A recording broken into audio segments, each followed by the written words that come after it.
सर्वांपर्यंत ती पोहोचावी असा या रांगोळी मागचा उद्देश आहे। आणि म्हणूनच आमची सगळी सांस्कृतिक आणि धार्मिक चिन्ह यामध्ये अंकित केलेली आहेत, ज्याद्वारे भारताची समृद्ध आणि वैभव संपन्न परंपरा आपल्याला लक्षात येईल।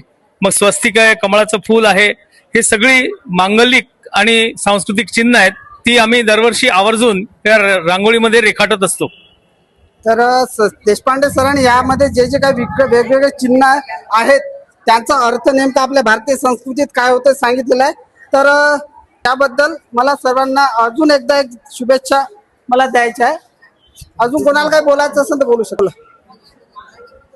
बोला तुम्ही।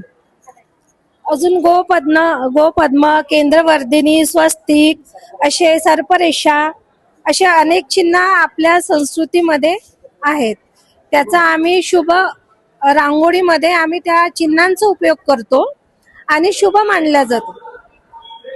प्रत्येक रांगोळीमध्ये स्वस्तिक, कमळ, कलश, गोपद्म, अजून कमळ, केंद्रवर्धिनी, रेषा, असे ओम, श्री, गणपती, असे अनेक प्रकारचे चिन्ह आम्ही रांगोळीमध्ये उपयोग करतो।